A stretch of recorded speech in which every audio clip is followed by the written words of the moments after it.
استفاده بکنی، ولی من خب خیلی تکسچرش هم دوست ندارم، یکم حالت آره چسبان پیش صورته. آره اسپری که پایشون آب اول وسط و آخر میکاپ قابل استفاده. فرآیند تبخیر آب روی صورت باعث میشه میکاپ تو صورت ماندگارتر شه. در واقع وقتی روی پوستتون کرم پود دارید بعدش اسپری آب میزنید، این آب برای تبخیر گرمش از پوستتون میگیره و خب باعث میشه کرم پود بیشتر به صورتتون بخوره. خب الان این چجوری باید استفاده کنید؟ اینا 30 سانتی متر فاصله داره و بی‌خوبی یک مقطع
اذیت شدی؟ ببین اگه میخوای راحت تر اسپری بشه اینا میتونید تو هم فاصله 3 سانتی متر تکون بدید دیگه. شاید بهتر اینو قطعش بدید. همینطوری که صورتتون مرطوبه پرایمر رو شروع کنید به زدن و حواستون باشه که دستتون تمیز باشه، مرطوب باشه. توی همه مراحل میکاپ اگه میخواین با دستتون مثلا کرم‌پود بزنید یا پرایمر بزنید، دستتون رو هم زدوتون کنید هم مرطوب. چرا میگم مرطوب؟ چون ممکنه مواد آرایشی بیشتر جذب دستتون بشه تا پوستتون.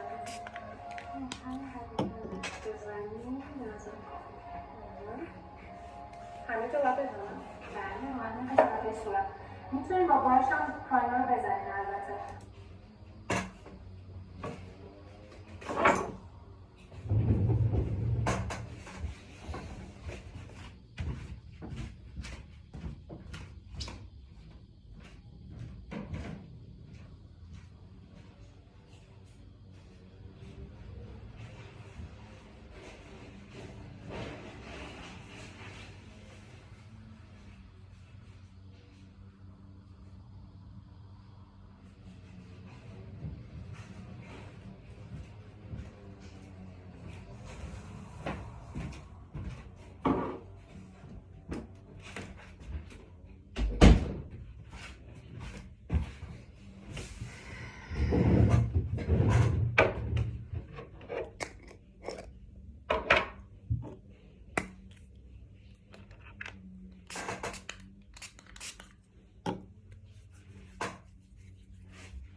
چه با دست چه با براش اگه خواستید این کار بکنی با ماساژ انجام بدین که جذاب. اگه بچه‌ها ناراحت میشن من این قسمت رو چون موام خراب میشه دیگه میکاپ نمی‌کنم ولی زیر کاور دیگه شما نه ناراحت نشه.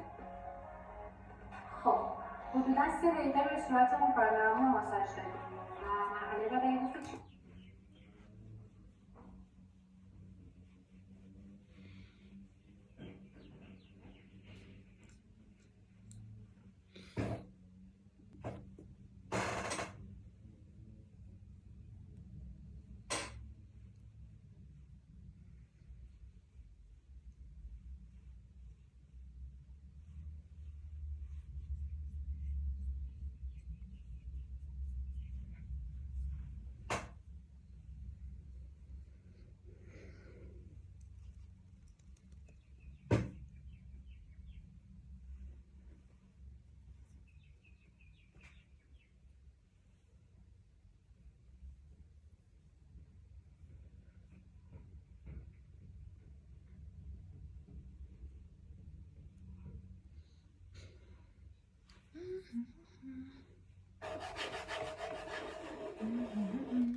اسپری اینو گفتی که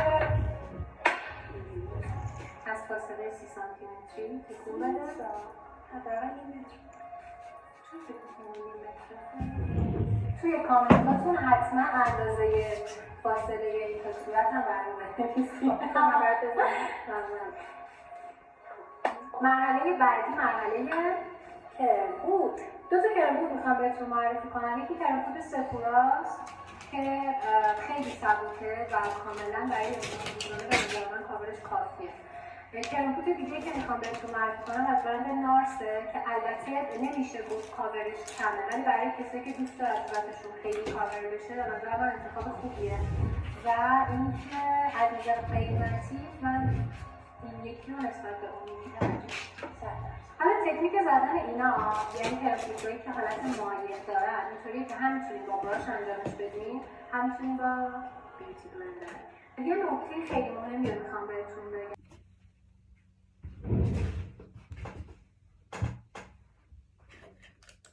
این سفورا که کاورش کمتر بود نسبت به نارس. من خودم سلیقه‌ام روی سفوراست همونطور که گفتم، ولی خب یه درصدی ممکنه کاورش بیشتر داشته باشن. اینو حتما توی کامنت به من بگین که کاور بیشتر رو ترجیح میدین یا کرم‌پودهای سبک. خب من یکم رو بیوتی بلندر رو میزنم از این. فکر کنم راحت هم که روی صورت خیلی فرق نمیکنه، هم میتونید نظر روی صورتتون بزنید هم روی براش. در مورد رنگ کرم‌پود هم باید بهتون بگم که کرم‌پود رو همیشه با پوست گردنتون رنگش رو انتخاب کنید که دو رنگ نشه. این رنگ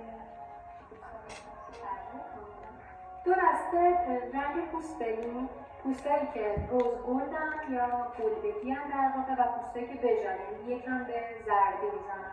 اکثر ما ایرانی‌ها پوستامون بژه. پوستای روز گلد معمولا خیلی روشنن و اکثرا پوستای حساسی. این کرم‌پودها توی ایران راحت پیدا میشه؟ نه، دسترسی بهشون یکم سخته. یا باید سفارش بدن براشون بیارن یا اگه دقیقا میخوان رنگ پوستشون رو انتخاب کنن خودشون باید سفارت بدن. خب من فکر میکنم که کرم‌پود رو زدم تموم شد. خوبه؟ آره خیلی خوبه. کاورش خیلی یه دسته یه شاینی هم روی صورت میده که به نظر من طبیعی و قشنگه. حالا من چطورم؟ خوبه. خب مرحله بعدی چیه؟ کانسیلر کشف جدید من. این کشف جدید مناست. یه دونه کانسیلر اورئال که من همیشه دنبال یه کانسیلر خیلی خوب بودم چون زیر چشمم می‌زنه تیره است و یه کانسیلر نارس داره که خیلی خوبه که خیلی قیمتش بالاست ولی این قیمتش مناسبه، کاورش خیلی خوبه. و حالا دیگه آره چند روز پیش که از مسافرت برگشتم اومدن نشون دادن خیلی از جذاب بود.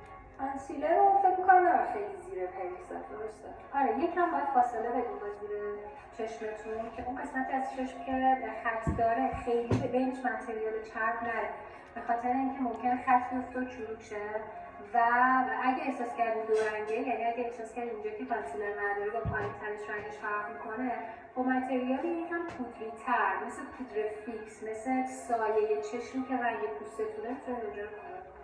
توصیه من بهتون اینه که هم زیر چشمتون رو کاور بزنید هم قسمت داخل چشمتون هم اینجا که اختلاف رنگ نداشته باشید. رنگ کانسیلر باید خیلی روشن‌تر و تیره‌تر فکر کنم نباشه نه؟ رنگ کانسیلر در سایه چشمی که رنگ پوستتونه میتونید اونجا رو کار کنید. توصیه من بهتون اینه که هم زیر چشمتون رو کاور بزنید هم قسمت داخل چشمتون هم اینجا که اختلاف رنگ نداشته باشید. رنگ کانسیلر باید خیلی روشن‌تر و تیره‌تر فکر کنم نباشه نه؟ رنگ کانسیلر دقیقاً باید همراه پوست باشه مامان. اون کانتوره که باید یه استپ روشن‌تر از پوست باشه. خود کانسیلر یعنی این قسمت صورت که پوست نازکی هم داره به هیچ عنوان نباید روشن. آره خیلی خوبه. کاورش خیلی یه دسته یه شاینی هم روی صورت میده که نظر من طبیعی و قشنگه. حالا من چطورم؟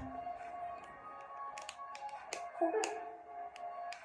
خب مرحله بعدی چیه؟ کانسیلر کشف جدید من. این کشف جدید مناست. یه دونه کانسیلر اورئال که من همیشه دنبال یه کانسیلر خیلی خوب بودم چون روی چشمم میزنه تیره است و یه کانسیلر نارس داره که خیلی خوبه که خیلی قیمتش بالاست ولی این قیمتش مناسبه، کاورش خیلی خوبه. باحال دیگه. برای چند تا بیشتر از مسافرت برگشتم من نشون میدم خیلی به نظر جذاب بود. کانسیلر رو فکر می‌کنم نباید خیلی زیر پرکسه، درسته؟ آره یکم باید فاصله بدیم با زیر چشمتون که اون قسمت از چشم که خط داره خیلی بین چپ و چپ نره، به خاطر اینکه ممکنه خط بیفته و چروک شه و اگه احساس کردیم دو رنگه، یعنی اگه احساس کردیم اونجا که کانسیلر نداره با پایین ترش رنگش فرق میکنه، با متریالی یکم پودری تر مثل پودر فیکس، مثل سایه چشمی که رنگ پوستتونه میتونید اونجا رو کار کنید. توصیه من بهتون اینه که هم زیر چشمتون رو کاور بزنید، هم قسمت داخل چشمتون رو، هم اینجا که اختلاف رنگ نداشته باشید. رنگ کانسیلر باید خیلی روشن‌تر و تیره‌تر فکر کنم نباشه، نه؟ رنگ کانسیلر دقیقاً باید همرنگ پوست باشه مامان.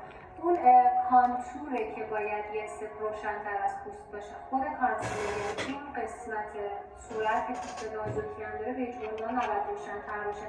کانتور روشن روی این قسمت یا روی این قسمت یکم پایین‌تر و حالت طبیعی‌تری داره دیگه. اینجا برجستگی رو نداریم که بخوایم روشن‌ترش کنیم.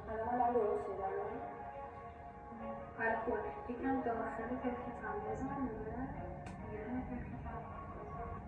اینا قراره با انگشت کیف کنید. بله با براش هم میتونید این کار بکنید ولی چون پوستش خیلی نازکه من ترجیح میدم که با انگشت پیداش کنم و البته با ضربه، یعنی نکشین انگشتتون رو روی چشمتون ضربه بزنید و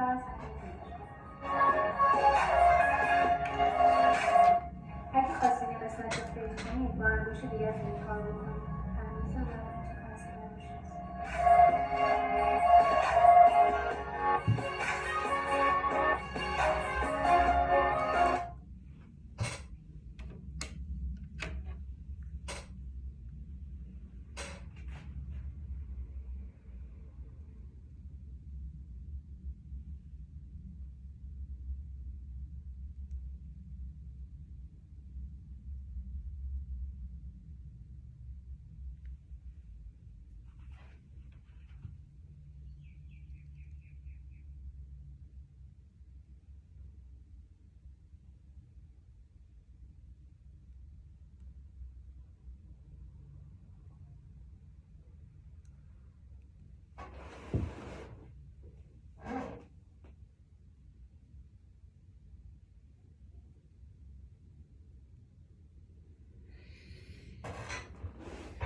زمانش بیشتر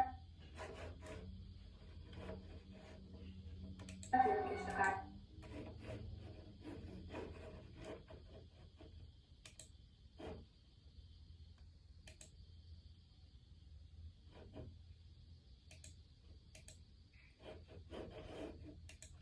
ولی خب خیلی طولانی تر از صورتتون می‌مونه. خب مرحله بعدی گفتی چیه؟ فکر کنم پودر بیت؟ نه. سایه؟ نه. روش بود. متاسفم. به نظرم بهتر خودت بود. مرحله بعدی اسپری فیکسه. قرار شد اول، وسط و آخر میکاپ از اسپری فیکس استفاده کنید. البته منظورم از وسط میکاپ دقیقاً مرحله وسطی نیست. میتونی شما 5 و 6 بار 10 بار از این اسپری استفاده کنید.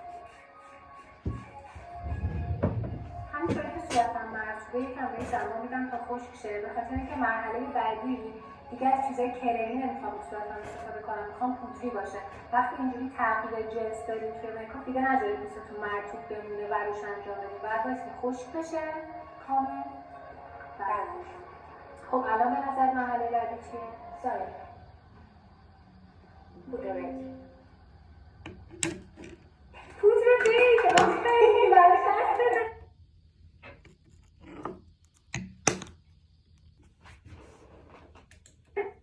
پودر بیت همون استودیو میکاپه؟ آره استودیو میکاپ. پیشنهاد می‌کنم. پودر بیتش در روزگارش خیلی پیشنهاد. چجوری باید استفاده کنیم؟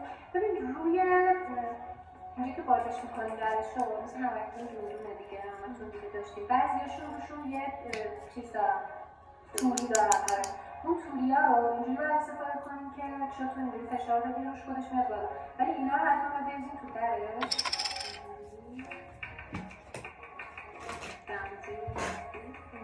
دو پیمان پودر براشتون رو میذاریم رو پودر فیکس، چند تا ضربه میزنیم بالا. اول با ضربه میزنیم به صورتتون، خیلی زیر چشمتون نریم و همون گردی که گفتم زیر چشم خط داره. اگه یکی بخواد این میکاپ یکم براق‌تر داشته باشه چی؟ خیلی سال خوبی کردیم. ببین یه قسمتایی توی صورت هست که براق بودن جذابه، مثلا قسمتای برجسته مثل اینکه بینی یا این قسمت استخوان گونه که نزدیک به شقیقتون میشه. اینجا شقیقه است دیگه، درسته؟ به نظرتون اینجا شقیقه اینجا گونه است، اینجا شقیقه است، درسته؟ میتونم ازتون خواهش کنم توی کامنت ها اینم به ما بگید که اینجا دقیقا کجا میشه؟ من دوباره به اسم خیلی مناسب بگیدم. پس قسمت هایی که قرار شد نزنید پودر بیت رو، این قسمت ناله مونه روی برجستگی بینی نوکه بینی و بالای لب. به نظرم قشنگه. بعضی اونجا این قسمت بالای پیشونی که برجسته میشه قشنگ‌تره، ولی من خیلی سریعا نیست. میزنیم اینجوری. خیلی زیاد داری برمی‌داری. چند تا ضربه بزن. اضافه‌اش خیلی زیاده. پودر بیت پودر بیت حالا نزدن میشون برد. قسمت پیشونی و همچنان چون کاور داره نمیزنه و این رو بزنه که حافظت میکنه. واقعا تاره من تطریقتون دوست داشتیم. خوبه. یه ذره به نظرم این قسمت هم بمانی اینجا یکم برنامه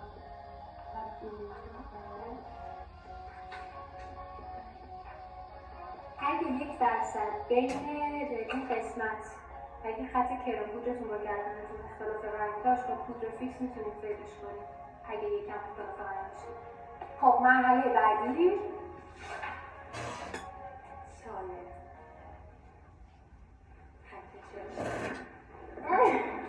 خب من مرحله بعدی رو سایه صلاح میدونم انجام بدیم، ولی من خیلی سایه نمیدونم خودم، پس این مرحله رو حل میکنم.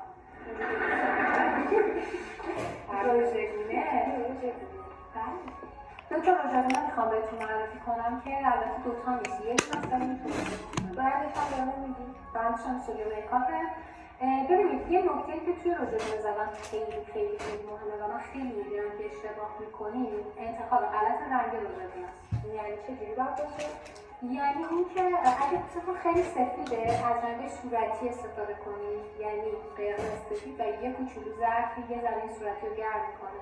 اگه پوستتون بژه که اکثرا اینطوری هستیم از رنگ گلبری استفاده کنید، یعنی صورتی سفید و زرد بیشتر. پس در نتیجه از رژگونه نارنجی نباید استفاده کنیم. پس رژگونه نارنجی برای کیاست؟ رژگونه نارنجی برای کسایی که پوستشون خیلی تیره است، مثل سیاه‌پوستا مثلا. ولی خب خیلی اشتباه هم کار میکنن دیگه. بعد جاش هم خیلی اشتباه میزنن، یعنی از موش اینجوری شروع میشه میرن تا نزدیکای جون. جای درستش کجا میشه؟ جای درستش این قسمتی که وقتی میخندی برجسته میشه، یعنی خیلی به این قسمت نولین و گوشمون مربوط نمیشه. همینه. الان چه رنگی انتخاب میکنی شما؟ همین با این تقاطی گلبهی. ببین به نظر من این گلبهیه یه ذره برای پوستتو زردش زیاده. این دوتا رو اگه با هم ترکیب کنی خیلی بهتر میشه. خب الان چه شوتی مناسبه برای اینکه رو بخوام بزنیم؟ شوت دو طرفه مناسبه، به خاطر اینکه با یه طرفش باید رژگونه رو روی پوستتون بذارید و با طرف دیگه اطرافش فید کنید. اگه با همین طرف هم رژگونه رو پوستتون بزنید هم فیدش کنید، این چون بازگوش رژگونه داره دور اطرافش هم یه بزرگ میشه و زیاد میشه صورتتون میشه. این کار خیلی کاره درستیه برای فید کردن. منم فکر میکنم که این دوتا رو باید با هم دیگه ترکیب کنم. یه چند تا از این دارم میبرم، چند تا هم بیه میکنم، بعد رو پوستم جوری با آتیشون میکنم، میخندم. این رو بخندیم همیشه. بخندم ادامه بده. جواب همکارمون رو نده.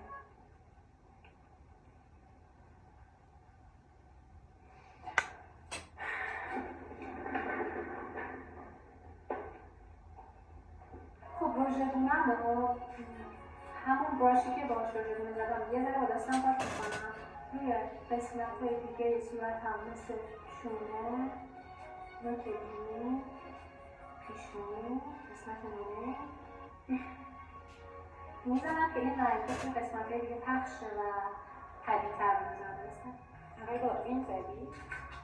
آره؟ یه ذره پیشونی بزنیم. و میخندیم بله. بعد از اینکه رژگونه زدیم دوباره از اسپری فیکس استفاده کنیم. راستی برندش یادم افتتون اگر برندش پرتی بودگاره که پایه اسپری فیکسش هم آبه دیگه همون چیزی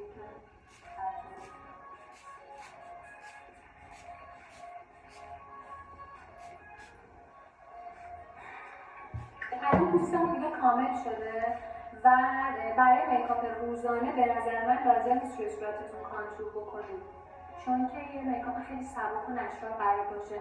اون ترکیبی که روی سایه روشن روی صورت میشه برای میکاپ شب به نظر من مناسب‌تر و توی میکاپ روزانه لازم نیست انجامش بدید. خب مرحله بعدی چیه مانا؟ الان خودت بگو بهتره. مرحله بعدی سایه چشمی.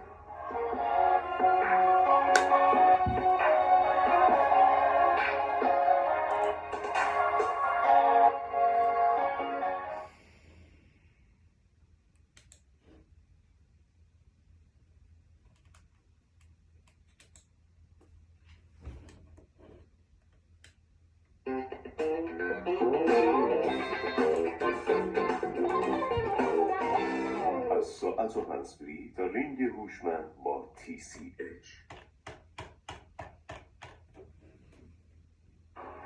بچه‌های توی خونه سلام. امروز می‌خوایم در